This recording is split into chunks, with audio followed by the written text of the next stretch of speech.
क्योंकि इतिहास के पन्ने सब पलट रहे हैं। औरंगजेब पर सपा विधायक अबू आजमी के बयान से शुरू हुआ विवाद अब राणा सांगा तक पहुंच चुका है। हर बात में एक तो बीजेपी के लोगों का तकिया कलाम हो गया है कि मुसलमान इनमें बाबर का डीएनए है। कि बाबर को लाया कौन? बाबर को इब्राहिम लोदी को हराने के लिए राणा सांगा लाया था। तो मुसलमान तो बाबर की औलाद है और तुम गद्दार राणा सांगा की औलाद हो।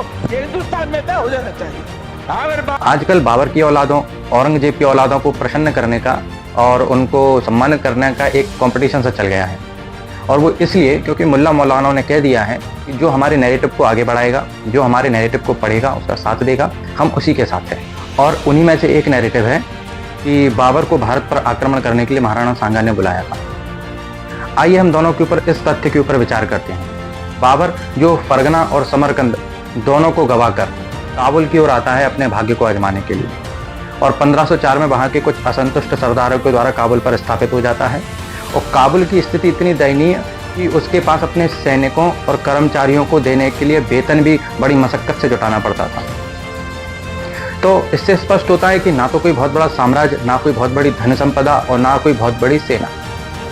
अब हम विचार करते हैं महाराणा सांगा के ऊपर। वीर शिरोमणि मेवाड़ रत्न हिंदू सूरज महाराणा संग्राम सिंह अर्थात राणा सांगा 1508 में आप मेवाड़ के शासन पर स्थापित होते हैं और उन्होंने अपने जीवन काल में 100 से अधिक युद्ध लड़े और खानवा के युद्ध को छोड़कर किसी एक युद्ध में भी उनको पराजय हासिल नहीं हुई। इसी कारण उनको हिंदूपत की उपाधि मिली थी। और इतने युद्धों में उन्होंने अपनी एक आंख गंवा दी, अपना एक हाथ गंवा दिया, परंतु शरीर पर 80 घाव होने के बावजूद किसी में यह साहस नहीं भरता था कि उनका सामना कर ले। महाराणा सांगा के शासनकाल में मेवाड़ साम्राज्य की सीमा पूर्व में आगरा और दक्षिण में गुजरात तक फैली थी।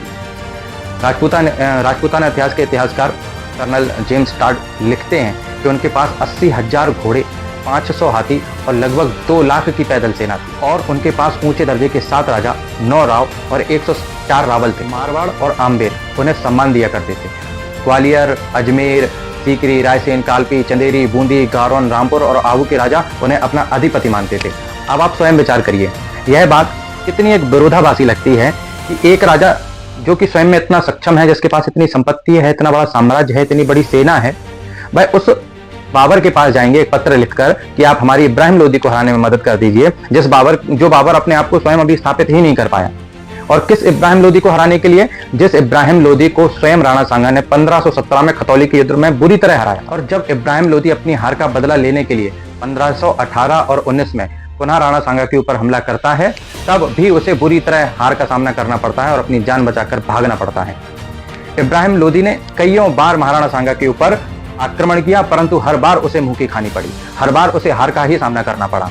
इस कारण उसने राजस्थान में अपनी सारी भूमि गंवा दी और महाराणा सांगा ने अपने शासन का विस्तार आगरा तक कर लिया था। इसके अलावा महाराणा सांगा ने कई युद्ध लड़े।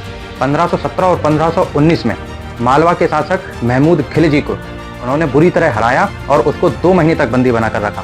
जब तक उसने माफी नहीं मांगी और पुनः कभी आक्रमण करने की कसम नहीं खाई, तब तक उसको नहीं छोड़ा। और जब उसने यह किया, तब सनातन नियमों का पालन करते हुए महाराणा सांगा ने उसे छोड़ दिया। मेवाड़ की पांडुलिपि में यह स्पष्ट वर्णन मिलता है कि महाराणा सांगा के पास बाबर ने अपना एक संदेश भिजवाया था मदद के लिए। महाराणा सांगा ने तुरंत अपने सामंत परिषद की एक बैठक बुलाई, वहां पर इस बात को रखा। तब वहां पर सभी ने एक स्वर में कहा कि सांप को दूध नहीं पिलाना चाहिए। इसीलिए ना तो फिर उन्होंने अपना कोई दूत भेजा, ना फिर बाबर के लिए कोई मदद भेजी। 16 मार्च 1527 को खानवा का युद्ध हुआ, जिसमें बाबर की सेना ने महाराणा सांगा को हरा दिया। और वह भी इसलिए क्योंकि बाबर अपने साथ तोपों को लेकर आया था और राजपूतों के लिए एक नया युद्ध था। बाबर की तोपों से राजपूतियां तलवारें लड़ रही थी, नहीं तो बाबर सपने में भी यह युद्ध नहीं जीत सकता था। इस युद्ध को तो आपने पढ़ा होगा, परंतु क्या आप यह जानते हैं कि इस युद्ध से पहले भी एक युद्ध बाबर और महाराणा सांगा के बीच में हो चुका था। 21 फरवरी 1527 को बयाना में एक युद्ध लड़ा गया। इस युद्ध के बारे में शायद ही आपने पढ़ा होगा, क्योंकि वामपंथी इतिहासकारों ने पानीपत के युद्ध के बाद सीधे खानवा के युद्ध का ही जिक्र किया है, क्योंकि बयाना के युद्ध से उनका बनाया हुआ ब्रह्मजाल टूट जाता है।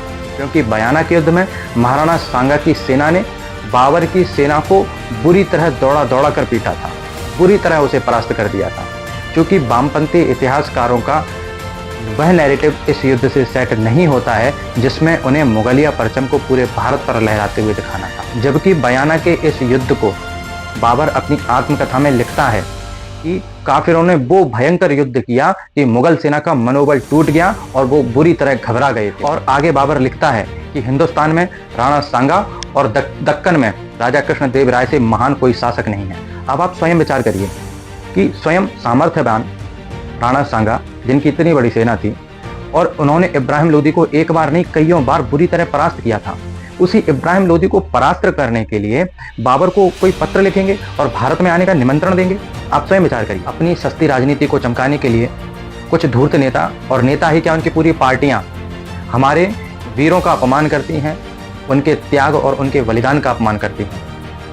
मेरा आप सभी हिंदू भाइयों से करबद्ध अनुरोध है कि महाराणा सांगा को और पूरे हिंदुओं को गद्दार कहने वालों को पुरजोर जवाब दें और अपनी आवाज़ जरूर उठाएं।